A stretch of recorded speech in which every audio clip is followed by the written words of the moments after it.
Hey, what's up? What's up? You're hanging with the Niners Nut on this rainy Sunday evening in New York. I don't know how the weather is on the West Coast or anybody else's, but it's been shitty here all weekend. Rainy and blowing, typical fall weather, which is, I guess, cool or supposed to be that for Mother Nature and whatnot. So, what I'm doing with this episode is I'm combining the last two 49ers victories, one against the Rams and the other against the New York, what did I call them? The New York Football Giants? Yeah, okay. I call them the New York Football Bullshit. Anyway, just a side note. Oh, how it sucks to be the Cowgirls. I get I get a kick out of that game so bad, man. It was a bit boring today, like having to watch. Since I'm on here on the East Coast, I got to see that disgusting debacle called the New York Jets. By the way, thank you all for all the people here who are on the live cast. I really appreciate it. Please shoot any info you want towards me, and I'll do my best to answer it. But I got to watch the disgusting. I got to watch the Jets get killed today. Shitty loss for them. I don't know what's going to happen to Coach Saleh because it's starting to look like he's not much of a head coach and he's more of a good defensive coordinator, which we've seen happen to a lot. But that's a side note. But just jumping into the last two wins the 49ers had, lesson can be learned. You have to go for the throat, that's for sure, especially when you're the Cowgirls. If you mean the Jets, exactly, yeah. But look, going back to those last two victories for the 49ers, obviously the last one against the Thursday night against the Giants, which was a great win.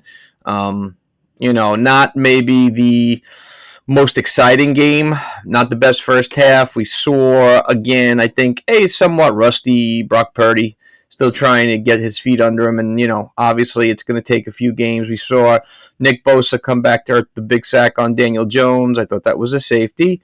And at the same time, we got to see a really intensive second half where the defense really stepped on the throat of the Giants and crushed the overrated, overpaid Daniel Jones and that shit squad that they are.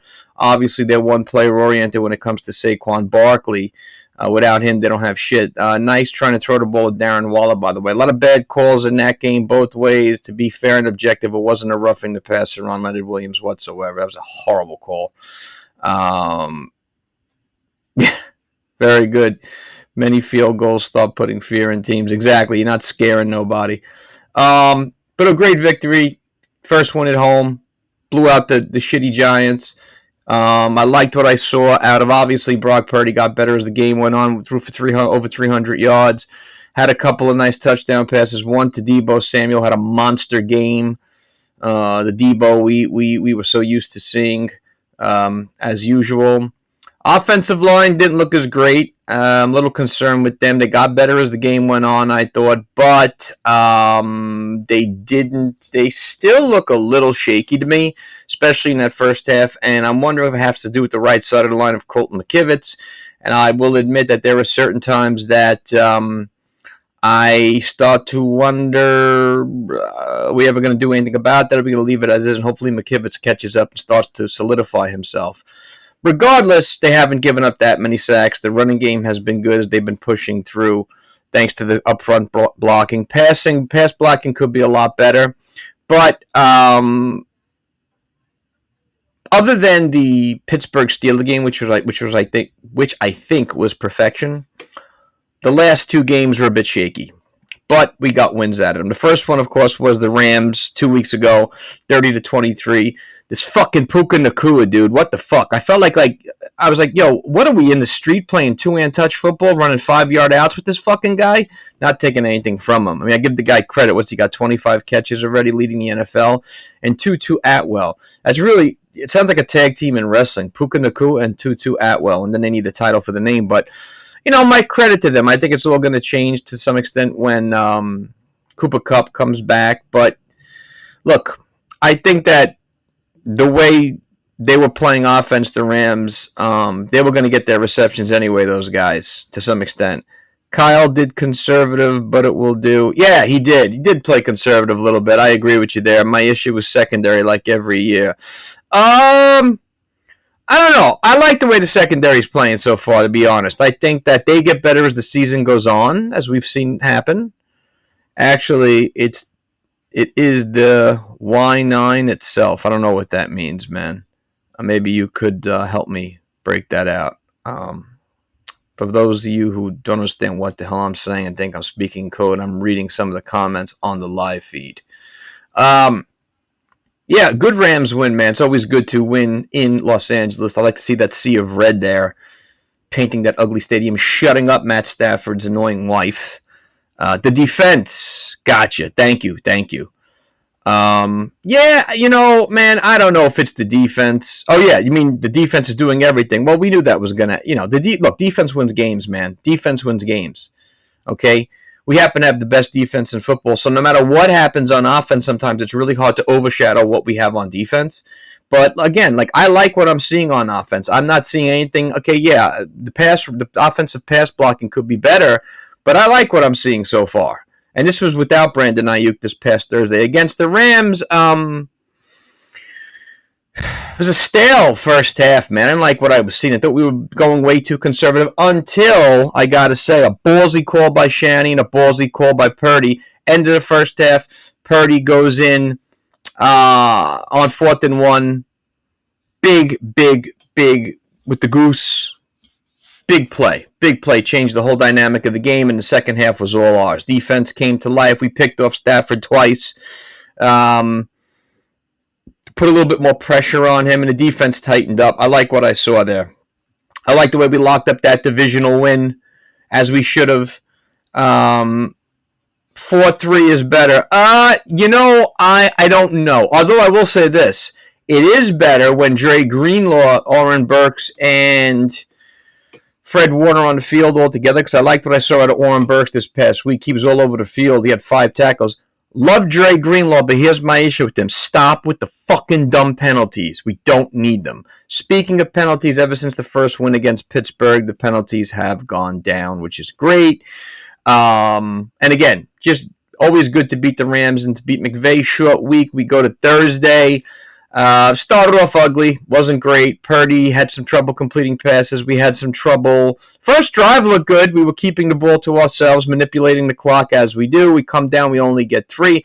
If we don't get field goals in that game, we blow the Giants off the face of the friggin' earth. Let's face it.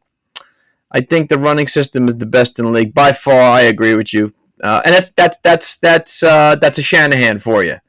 That's a Shanahan, man. His father was the same way when he was in Denver. If you remember, when Terrell Davis went down, they had Mike Anderson. When Mike Anderson went down, they had Orlundus Gary. And lo and behold, each guy filled in. They got 1,000 yards when they filled in for each other. So, yeah, the running game is the best in football, man. There's no doubt about that. So, Thursday night was a really good win. Juwan Jennings came up with a big catch. GK came out and shined. I mean, the most gritty, tough tight end in all the things that the word tight end means, he's the best at. Obviously, Travis Kelce is the best receiving tight end, but if I'm going to go with a tight end who does everything in terms of block, can run the ball, yards after the catch, I'm going with George Kittle every time. And for a guy who's not built like a prototypical tight end, I'm going with George Kittle every time. George Kittle's built like a very sturdy type guy, but he plays like Mike Ditka, if that makes any sense. We need a bigger back. Running back, you mean? I don't know. I liked what I saw out of Elijah Mitchell this week. I liked the 1-2 combination a little more. I thought that was good. Dwelly needs to be benched. Let's see what Willis has. Yeah, a lot of people have been calling for that, man. It's funny you mention that. I got no problem with that either. I just thought Dwelly was a good re-sign because he knew the system. And when he's filled in for Kittle, he's done decent. But GK played his ass off this week. The penalty on Trent Williams was a trip going downfield. That was bullshit. I love him punching. I forgot who he punched on the Giants. That was a shot. I can't blame him 100%. But, for those 1 to 2 yards, yeah, it's important, man, for that, without doubt. That's everything, But look, we're 3-0, baby. We're sitting atop the NFC West. We got a tough game coming up in Arizona. Cannot take that game that lightly. You saw what they've done the last 2 games. They should have beaten the Giants, and they beat the Cowgirls tonight. So we need to put a foot on their throat and win the games. That's what great teams do. They win the games they're supposed to win, and the games that they struggle in, they end up winning against the really good teams. So I'm looking to the Dallas Cowboy game the most, I will admit. Because I don't want to beat them. I want to obliterate them and show the world that they're as overrated as we all know they are. You got a glimpse of that tonight. Dak Prescott throwing an interception in crunch time. So fuck him. Exactly. No, we can't take nobody lightly, man. Cali 49ers. We got to win this game. We got to just keep riding. We got to win the West 6-0 without a doubt.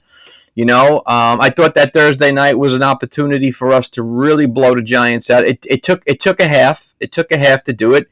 I was happy to see Jake Moody be perfect. I was happy to see Mitch Wishnowsky do well with the punting game, pinning the Giants back. I was happy to see us shut down the running game, except for the touchdown to Matt Breida, which really had to do with penalties and field position. But other than that, they couldn't do anything. Whether it was with Gary Brightwell or Matt Breida, they couldn't do anything. We held Daniel overrated $40 million. Why? Jones, a.k.a. Jim fucking Carey, liar in place. Didn't let him scramble outside at all. And Darren Waller never got going. There's not much to talk about. McCaffrey is MVP, if you ask me, so far in the league. Guy does everything you can ask him. Debo played his ass off. Jennings filled in admirably. Bell, rookie Bell, touchdown, baby. Nice catch. And the defense, Javon Hargrove, again. I thought this was one of Javon Kinlaw's better games so far. Bosa, big sack. Interception at the end. Talanoa Hufnega in the right place at the right time. Fred Warner doing his thing. Warren Burks doing his thing. There's not much more to talk about. It was a great win. We're 3-0, baby. And we get 11 days off. Debo gets to rest, Ayuk gets to rest, and we got to face an Arizona team that's going to be, no game is easy. Changing subjects real quick, Shanahan and Lynch get multi-year extensions. Look, it's well-deserved. I broke it down on Instagram why they deserve it. Let's face it. Every GM has their good moments and their bad moments, the worst moments being the Trey Lance draft, obviously. But think about all the good moves that Lynch has made in that time as well, with the multiple draft picks that he's made, the multiple signings that he's made, okay? And Shanahan, look, you can say whatever you want about him. Got a winning record in the playoffs. Been to a Super Bowl, didn't win. Okay, then the only thing Shanahan has to do to be in the conversation of one of the greatest 49er coaches ever is win a Super Bowl. That's it. That's all he's got to do. And I know I'm not saying that lightly. I'm saying that's all he has to do. He's done everything else. And can he be too conservative? Yes, he can. But it works. Is his offensive system? I think he called another gem the other night. We're always going to have things that we could pick apart and say, I wish he would have done. I wish he would have done better. But it's the way it is. You think Kinlaw would be better? No, I don't. I don't think Kinlaw would be better at defensive end. I think he doesn't have the build for it because he's too big and thick up top. And I don't think he's fast enough to be defensive end. He doesn't have the Arik Armstead whole thing going on. But, it's been an interesting first 3 weeks, man. It really has. I love everything I'm seeing out of Purdy. I love everything I'm seeing out of Debo. I love everything I'm seeing out of McCaffrey. Juice, underrated player of the year with the blocking. Again, and I'm not trying to just pick on him. I just have a question mark at Colton McKivitz a little bit. And I'm not saying it's all his fault, but I'm waiting just a little more to feel solidified with him. And I think that's a fair assessment. Every other aspect of the game seems to be working. Defensive line is there. Linebackers are doing their job. Defensive backfield, I think, is going to get even better. So I can't ask him. I mean, think about it. We've scored 30 in the first game. We scored 30 against the Rams, and we scored 30 against the Giants. And look at the points we've given up. And every time we hold a team under 100 yards on the ground, we win. We know the MO is 49er fans. Exactly, one game at a time. We know the MO. We know what it is.